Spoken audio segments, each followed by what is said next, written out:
Orang-orang yang menafkahkan harta mereka tidaklah ceroboh dan tidak pula kikir, melainkan pertengahan di antara keduanya. Itulah ciri ibadur Rahman yang keempat, sebagaimana tercantum di dalam surat Al-Furqan ayat 67. Buya Hamka di dalam tafsir Al-Azhar menjelaskan maksud ayat ini adalah, yaitu apabila dia menafkahkan harta bendanya, tidaklah dia ceroboh, royal, dan berlebih.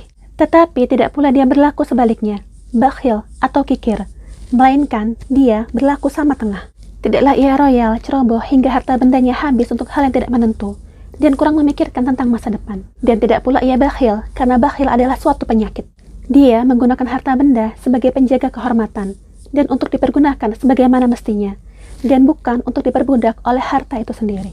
Maka dua sifat itu, royal dan bakhil terhadap harta benda, adalah alamat jiwa yang tidak stabil.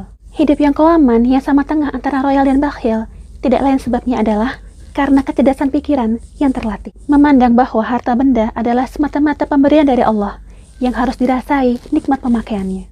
Dia dijaga pula jangan sampai dipergunakan untuk hal yang tidak berfaedah. Harta benda amatlah perlu. Kita hendaklah kaya supaya bisa membayar zakat dan naik haji.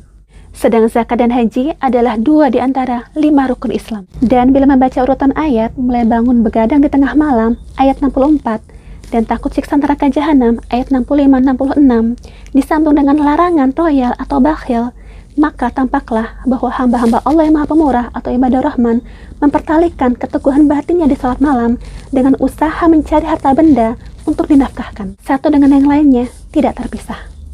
صلى عليك الله يا عدناني يا مصطفى يا صفوة الرحمن الحمد لله الذي أعطاني هذا الغلام الطيب الأرداني صلوا على النبي يا رسول الله